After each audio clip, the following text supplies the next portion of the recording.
Renungan malam, Ye shall receive power, atau engkau akan menerima kuasa, oleh Ellen G. White, tanggal 4 Juli 2025. Mari kita berdoa. Bapa kami yang di sorga, Allah yang kami sembah melalui anak-Mu Yesus Kristus, pada malam ini kami datang menghampiri hadirat-Mu yang kudus, bersyukur dan berterima kasih oleh sebab penyertaan dan perlindungan Bapa bagi kami sepanjang hari hingga malam ini. Pada malam ini kami siap mendengarkan firman-Mu. Mohon kehadiran Roh Yesus Kristus dalam hidup kami, agar kami dapat digunakan sebagai kekuatan Allah untuk bekerja sama dalam kesatuan bersama orang lain, bekerja bagi-Mu. Besertalah dengan kami saat kami mempelajari dan merenungkan firman-Mu melalui renungan malam ini. Kami persembahkan doa ini di dalam nama Yesus, Tuhan dan Juru Selamat kami. Amin. Renungan malam hari ini akan dibacakan oleh Saudara Jordi Kaya. Kepada Saudara Jordi, kami persilahkan. Terima kasih, selamat malam. Bacaan renungan malam tanggal 4 Juli tahun 2025 dengan judul Digunakan sebagai kekuatan bagi Allah. Ayat inti 1 Korintus 12 ayat 7 dan 8. Tetapi kepada tiap-tiap orang dikarenakan penyataan roh untuk kepentingan bersama. Sebab kepada yang seorang, roh memberikan karunia untuk berkata-kata dengan hikmat, dan kepada yang lain, roh yang sama memberikan karunia berkata-kata dengan pengetahuan. Seorang pekerja mungkin siap menjadi pembicara, yang lain siap menjadi penulis, yang lain mungkin memiliki karunia doa yang tulus, sungguh-sungguh dan bersemangat. Yang lain karunia menyanyi, yang lain mungkin memiliki kuasa khusus untuk menjelaskan firman Allah dengan jelas. Dan setiap karunia harus menjadi kuasa bagi Allah karena Dia bekerja dengan pekerja. Kepada yang satu, Allah memberikan perkataan hikmat, kepada yang lain pengetahuan, kepada yang lain iman. Tetapi semua harus bekerja di bawah kepala yang sama.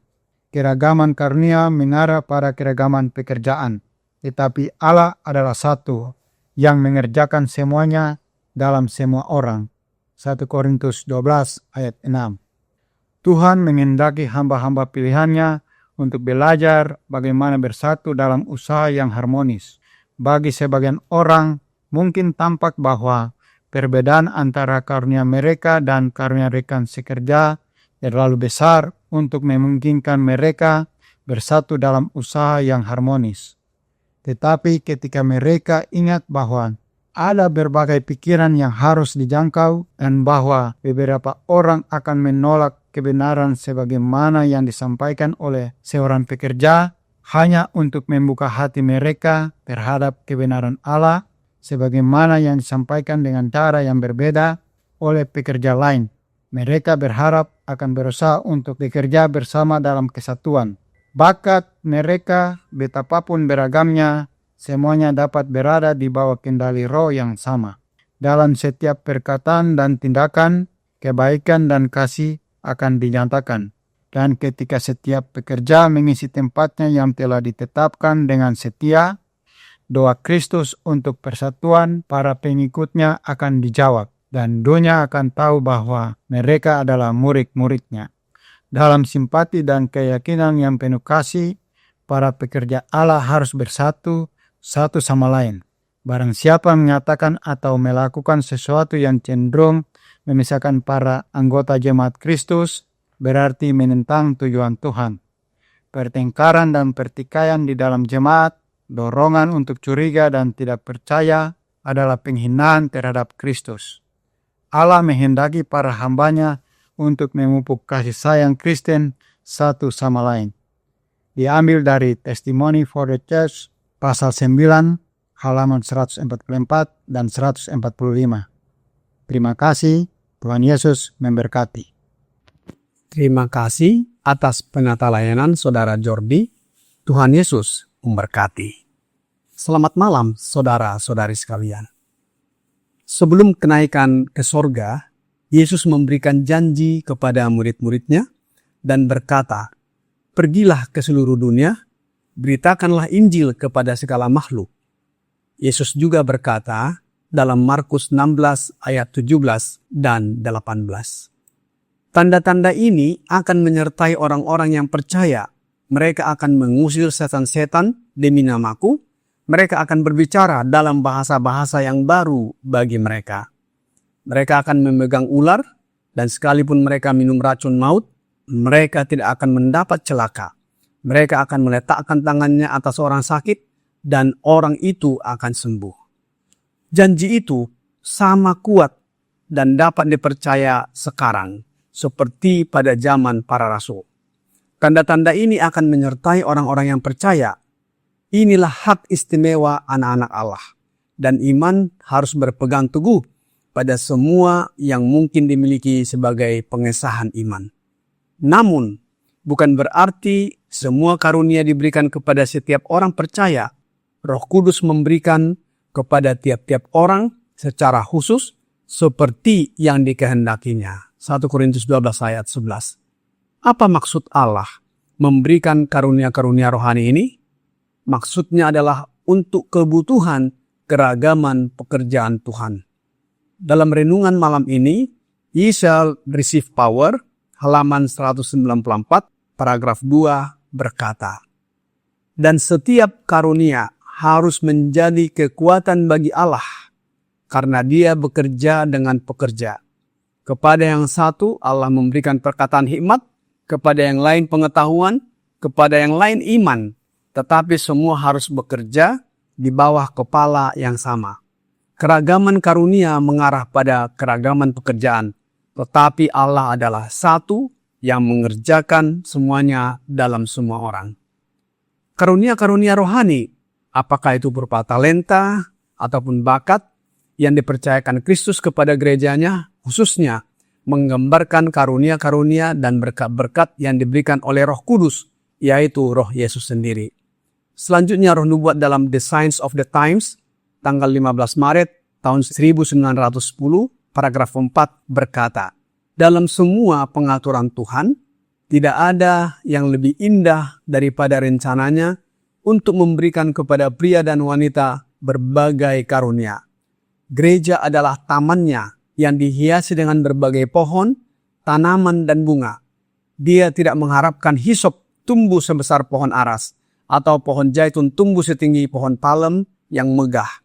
Banyak yang hanya menerima pelatihan agama dan intelektual yang terbatas. Tetapi Tuhan memiliki pekerjaan untuk dilakukan oleh golongan ini, jika mereka mau bekerja dengan rendah hati, percaya kepadanya." Gereja adalah taman Tuhan yang dihiasi dengan berbagai pohon, tanaman, dan bunga, di mana anggota-anggotanya terdiri dari berbagai latar belakang, suku, dan ras, juga dengan talenta-talenta yang mereka miliki. Sering orang-orang bertanya, sebenarnya apa itu gereja sekarang ini? Apakah ketika orang beribadah atau berkumpul, tidak ada nama gereja atau tidak ada izin pendirian gereja, tidak ada organisasi, dan sebagainya. Sehingga tempat di mana mereka berkumpul bukan merupakan gereja? Ketika memperhatikan hal seperti ini, mereka tidak mau beribadah di tempat seperti itu. Takut mereka dicap dengan orang-orang yang murtad. Apa jaminan bahwa mereka bukanlah orang-orang yang murtad, melainkan mereka adalah orang-orang yang menuruti firman Allah, yaitu Alkitab dan roh nubuat. Roh nubuat di Luke halaman 315 paragraf 5 berkata, Allah memiliki gereja. Gereja bukanlah katedral yang agung, bukan pula lembaga nasional, bukan pula berbagai denominasi. Gereja adalah orang-orang yang mengasihi Tuhan dan menaati perintah-perintahnya. Di mana 2 atau 3 orang berkumpul dalam namaku, di situ aku ada di tengah-tengah mereka. Matius 18 ayat 20.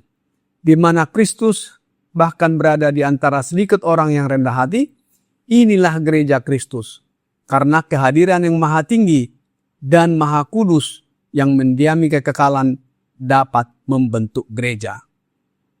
Di mana 2 atau 3 orang yang mengasihi dan menaati perintah-perintah Allah, Yesus yang memimpin di sana. Biarlah itu terjadi di tempat yang sunyi di bumi, di padang gurun, di kota yang dikelilingi tembok penjara, di mana saja. Kemuliaan Allah telah menembus tembok penjara, membanjiri ruang bawah tanah yang paling gelap dengan sinar cahaya surgawi yang mulia. Orang-orang kudusnya mungkin menderita, tetapi penderitaan mereka akan seperti para rasul di masa lalu, menyebarkan iman mereka dan memenangkan jiwa bagi Kristus, serta memuliakan namanya yang kudus. Mungkin orang-orang melihat kita yang berkumpul dan beribadah di tempat yang tidak ada izin adalah orang-orang yang aneh atau ganjil. Namun, kita adalah orang-orang yang istimewa. Hal ini kita lakukan demi Kristus. Oleh sebab itu, Yesus menguatkan kita agar tidak takut menjadi ganjil atau aneh demi Kristus. Janjinya di dalam Lukas 12 ayat 32. Janganlah takut, hai kamu kawanan kecil, karena Bapamu telah berkenan memberikan kamu kerajaan itu. Di dalam bahasa Inggris disebutkan namanya little flock. Jadi kita yang berkumpul walaupun kecil, tidak ada organisasi, tidak ada tempat yang memadai, tetapi Yesus berkata supaya kita tidak takut dan Bapanya berkenan memberikan kerajaan kepada kita, yaitu kerajaan kasih karunia. Menjadi ganjil ataupun unik memang perlu sebagai hasil dari penyembahan kepada satu-satunya Allah yang benar melalui anaknya Yesus Kristus. Kita menempatkan martabat surga di atas manusia. Kita tidak boleh takut menjadi unik atau ganjil ketika tugas mengharuskan kita untuk menjadi unik atau ganjil demi meninggikan dan menghormati Tuhan. Oleh sebab itu, karunia rohani yang diberikan Tuhan Yesus kepada kita harus kita hargai. Sebab roh nubuat berkata di dalam The Signs of the Times, tanggal 15 Maret 1910, paragraf 9. Demikian isinya. Pengetahuan, bakat, kefasihan, setiap bakat alami atau yang diperoleh dapat dimiliki. Tetapi tanpa kehadiran Roh Kudus, tidak ada hati yang akan tersentuh. Tidak ada orang berdosa yang dimenangkan bagi Kristus. Ketika para pengikutnya terhubung dengan Kristus, ketika karunia-karunia roh menjadi milik mereka, bahkan yang paling miskin dan paling bodoh di antara mereka akan memiliki kuasa yang akan berbicara kepada hati. Allah menjadikan mereka saluran untuk melaksanakan pengaruh tertinggi di alam semesta. Karunia-karunia rohani, betapapun beragamnya, semua dapat berada di bawah kendali roh yang sama. Dalam setiap perkataan dan tindakan, kebaikan dan kasih akan dinyatakan. Dan ketika setiap pekerja mengisi tempatnya yang telah ditetapkan dengan setia, doa Kristus untuk persatuan para pengikutnya akan dijawab. Dan dunia akan tahu bahwa mereka adalah murid-muridnya. Kiranya renungan malam ini membawa pembaharuan dalam hidup kita. Mari kita berdoa. Bapa kami yang di sorga, kami bersyukur atas firman-Mu yang sudah kami dengarkan malam hari ini. Ajarlah kami agar dapat menggunakan karunia-karunia yang Bapa berikan kepada kami melalui Yesus Kristus untuk bekerja harmonis dengan sesama pekerja untuk kepujian dan kemuliaan nama-Mu. Kasihanilah kami ya Bapa, mohon ampuni kami atas dosa dan pelanggaran yang kami perbuat. Kami persembahkan doa ini hanya melalui anak-Mu Yesus Kristus, Tuhan, penolong, penghibur, dan perantara kami. Amin.